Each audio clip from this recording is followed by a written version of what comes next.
नमस्कार, उमरा गांव में हूं मैं और आज एक बड़ा टूर्नामेंट का जो आयोजन है वो किया गया था उमरा गांव की ओर से।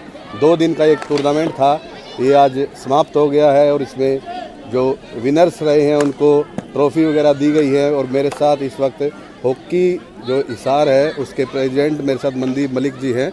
मनदीप जी, स्वागत है। धन्यवाद आपका। बड़ी बात यह है कि जो आज जिस ग्राउंड में हम खड़े हैं उस ग्राउंड को बनाने में सबसे बड़ा योगदान कहें तो वो श्रीमान जी मनदीप जी का है। मनदीप जी, क्या कहेंगे, किस तरह से ये जो संसाधन है वो जुटाए और आज हम यहाँ इस इतने शानदार ग्राउंड में खड़े हैं? मैं जैसे कि 2015-16 के आसपास में हॉकी हिसार प्रेसिडेंट बना और बढ़ने के बाद मैंने काफ़ी जूनियर, सीनियर, सब जूनियर हिसार में हॉकी से एस्ट्रोड ग्राउंड के ऊपर नेशनल के गेम करवाए। उससे ये बड़ा उपलब्धि हमें मिली कि हमारी 2-3 बेटियां, उदिता हो, दीपिका हो, जो आज वर्ल्ड में 5 खिलाड़ियों में से दीपिका नाम आता है, वो हमारी उससे ग्राउंड की छोटी सी बच्ची खेलती थी। और आज़ाद सिंह कोच के साथ है, क्योंकि वो मेरे जनरल सेक्रेटरी हैं, मिलकर के मुझे लगा कि उमरा गांव के अंदर इतनी प्रतिभाएं हैं, ख़ास तौर से लड़कियों में। वैसे सभी गाँवों में है लेकिन लड़कियों में है, क्योंकि उनको यहाँ नॉर्मल ग्राउंड पर खेल करके एकदम से एस्ट्रोटर्फ ग्राउंड पर खेलने जाना तो बड़ी कोई दिक्कत होती थी। उन बच्चों ने किया, कोच साहब ने कहा भी कुछ ऐसा हो जाए कि ये बनाए। तो मैंने फिर सरकार से बात करके, हमारे मेंबर ऑफ पार्लियामेंट 2 रहे हैं पहले, उनसे बात करके मैंने प्रार्थना करी और उनसे जैसे तैसे करके मैंने उनसे कुछ ग्रांट्स दोनों से अलग अलग ली। और उस ग्रांट से लेने के बाद ये एक मिनी एस्ट्रोटर्फ, क्योंकि बड़े एस्ट्रोटर्फ के लिए तो बहुत ज़्यादा बड़े ब्रज की जरूरत पड़ती है, तो हमारा ये विचार था भी एक बार एक मिनी बन जाए। और मुझे बड़ी खुशी है कि हमारी भारतीय जनता पार्टी की सरकार के सहयोग से ये जो हरियाणा का पहला उमरा गांव में mini astroturf hockey girls ground बना। और उसके बाद आज ये ग्राउंड बनने के बाद विधिवत रूप से ये पहला आयोजन हुआ। 13 टीमें इसके अंदर आई। 5A साइड का हुआ, जो कि एक छोटा गेम होता है जिसमें 5 खिलाड़ी खेलते हैं, एक बड़ा ग्राउंड होता है जिसमें 11 खेलते हैं। तो 5A साइड का जो ये आज आयोजन 2 दिन का चला और उसमें बहुत सारी टीमों ने यहाँ भाग लिया और गांव ने और बच्चों ने और आसपास के गांव के लोगों ने इसको देखा। आपके माध्यम से ना जाने कितनी दूर तक है ये लोग देख रहे हैं, तो मुझे बड़ी खुशी है। मुझे अपना आपके ऊपर भी बड़ा मैं एक संतुष्टि सी महसूस करता हूं कि मैंने अपने गांव के लिए, और ख़ास तौर से कहते हैं लड़कियों के लिए जो करेगा उसका तो वैसे ही भला होना चाहिए। तो मैंने इन बच्चियों को देखते ये काम किया और ये ग्राउंड बनाने का मैंने काम किया। सारा गांव का और भी आप जी सब भाइयों का सहयोग रहा। मैंने प्रयत्न किया जो सफल रहा। जी बिल्कुल, ये मनदीप जी ने बताया कि प्रॉपर, हालांकि मनदीप जी राजनीतिक तौर पर भी बड़े एक्टिव हैं। इन्होंने गांव को काफ़ी चीज़ें दी है। गांव इनको जल योद्धा के नाम से भी जानता है। थोड़ा उस जो आप गांव में लेके आए, थोड़ा उसकी और जिक्र करो। वो मुझे गांव के बुजुर्ग मिले। हमारे गाँव में 18 ठोड़े मुझे बताए गए और कहते 18 ठोड़े के 2-2 आदमी मिलेंगे। तो मैंने कहा मैं तो गांव में रहता हूँ। बोला नहीं ऐसे नहीं, आप दूसरे रूप में आओ, सरकार के नुमाइंदे बन के आओ। मैं आया और सबसे कहा बोलो।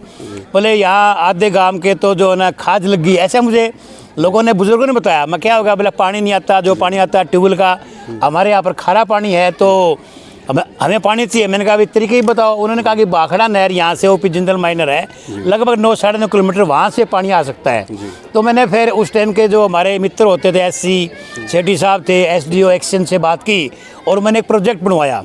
और उस टाइम में मैंने सरकार से बातचीत कर करके और मुख्यमंत्री और मंत्रियों से बात कर करके पहले 3.25 का वो उसका प्रोजेक्ट बना, फिर 380-82 का बना, फिर 4 करोड़ 29 लाख में जा करके वो काम को संपन्न हुआ।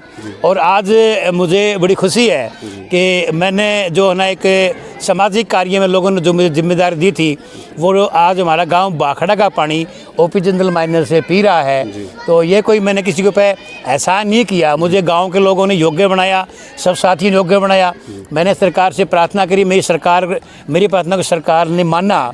मैं उस वक्त के मुख्यमंत्री मनोहर लाल की विशेष तौर से मैं उनका धन्यवाद करूंगा कि जिन्होंने एकदम से ये हमारी इसको योजना को मंजूरी दी, क्योंकि वो इरिगेशन मिनिस्टर थे। पानी तो उनकी मर्जी से वहाँ से नाका कटना था। तो ऐसे करके हमने ये प्रयास किया, सफल हुए। और इसके अलावा उस वक्त में जो हमारे वित्त मंत्री होते थे कैप्टन, उन्होंने भी पैसा इस प्रोजेक्ट चलाने में बड़ा सहयोग किया था हमारा। और स्पोर्ट्स के लिए भी उन्होंने 5 लाख रुपए दिए थे, जिसमें से 5 लाख में से ये जो ग्राउंड है, यहाँ घास और झाड़ियाँ होती थी, ग्राउंड नहीं था। ये लड़कियाँ लड़कों के साथ खेलती थी। तो मैंने कहा कि उस 5 लाख में से मैंने कहा जितने पैसे लगते हों पहले ग्राउंड को बनाओ।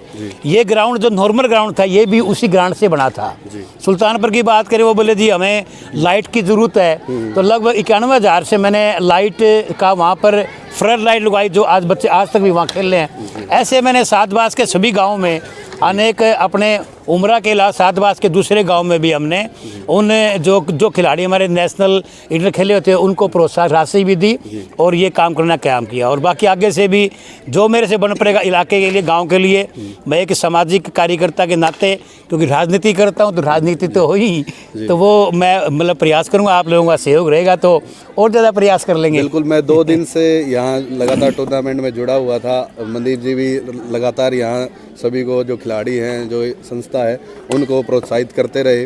मनदीप जी, 2 दिन में मैंने ये भी सुना, जो यहाँ लोग थे, कि अब ये तो बन गया, अब एक बड़ा ग्राउंड और कैसे भी बन रहा, मैं तो उसके लिए क्या प्लान है? स्पोर्ट्स मिनिस्टर है, वो बाई चांस कल आने थे आपके सहयोग से, लेकिन वो क्योंकि उनका दिल्ली में हमारा चुनाव चला हुआ है, सभी हमारे एमएलए मिनिस्टर वहाँ बिजी हैं, उसके वजह से वो लेट नाइट हिसार पहुँचे। आज क्योंकि उनका जो गवर्नर साहब के प्रोग्राम होता है शाम को, जरूरी होता है, एटम होता है, तो उनको फरीदाबाद जाना था। इस बार वहाँ फरीदाबाद रखा हुआ है, तो नहीं आए। तो वो आज जैसे कि आप लोगों ने ही मुझे बताया, आपके बाद मैं भी मिला था, तो उन्होंने कहा था आएंगे, और दूसरे मंत्री, और मैं तो मुख्यमंत्री से भी, नायब जी सैनी से प्रार्थना करूँगा इस मैटर के ऊपर कि हरियाणा का, मैं दावे से कह सकता हूँ, एकमात्र उमरा ऐसा गाँव है जहाँ अनेक गांव में आपको खेल तो खूब मिलेंगे, लेकिन वो किसी विशेष एक लाइन के मिलेंगे। हमारे गांव के अंदर सभी खेल है। आप कबड्डी की बात करो, आप हैंडबॉल की बात करो, आप हॉकी बॉयज गर्ल्स की बात करो, आप फुटबॉल की बात करो, आप रेसलिंग की बात करो, आप कबड्डी की बात करो, और तीर अंदाजे की बात करो। इतने गेम किसी गांव में कम से कम 1000 बच्चे और बच्चियाँ शाम को जो ग्राउंड पे होते हैं, एक बहुत बड़ी बात है, वो नशे से दूर होते हैं। एक बड़ा एक मतलब वातावरण बनता है। अभी डीएसपी साहब आए थे, बातचीत हो रही थी कि ये कितना अच्छा बात है, अगर ये बच्चे शाम को नहीं खेलते, ग्राउंड नहीं होते, यहाँ पर ये गेम नहीं होते, तो शायद इनमें से 100-200 बच्चे नशे की तरफ हो सकते थे। मे भी ऐसी संभावना होती हैं, लेकिन मेरे गांव के अंदर ये बड़ा अच्छा है कि खेलों में रुझान है, और खेल गांव, इसलिए गांव के लोगों ने इसका नाम खेल गांव उमरा रख दिया है। हम विधिवत रूप से सरकार से प्रार्थना करेंगे कि वास्तव में इसका रिकॉर्ड में भी खेल गांव उमरा नाम हो जाए, और यहाँ पर एक बड़ा एस्ट्रोटर्फ ग्राउंड और स्पोर्ट्स के लिए सुविधाएं मिलें। मैं माननीय मुख्यमंत्री से ज़रूर इस बारे में प्रार्थना करूंगा, और मुझे उम्मीद है कि वो हमें निराश नहीं करें, क्योंकि वो हर दिल अजीज़ हैं और सबका दिल जीतने वाले हैं। छत्तीस बिरादरी के आज वो स्थापित नेता नायब सैनी जी हो चुके हैं। उनके पास जो जाता है, मैंने तो आज तक सुना नहीं, देखा नहीं कि जो निराश होकर आता है। ऐसे हम नायब सैनी जी फिक्र करते हैं। मैं उनके ऊपर बड़ा गर्व करता हूं कि मैं भी उनसे प्रार्थना करूंगा तो वो मेरी प्रार्थना को अस्वीकार नहीं करेंगे, मुझे पूरा भरोसा है। बिल्कुल, ये मनदीप जी ने आज बिल्कुल हमारे सामने कहा है कि वो नायब सिंह सैनी से मुलाकात करेंगे, और जल्दी ही कोई ना कोई प्रोग्राम यहाँ सीएम साहब का लेकर भी आएंगे। और जो ये खेल नर्सरी की डिमांड भी है पूरे गांव की, कि यहाँ उमरा में एक खेल नर्सरी बने, तो वो एक पूरा प्रॉपर प्रोजेक्ट मनदीप जी गांव के लोगों के साथ मिलकर तैयार करेंगे और इस पर काम करेंगे। तो आज के लिए मेरे साथ इतना ही। नमस्कार। नमस्कार, जय हिंद। ठीक है।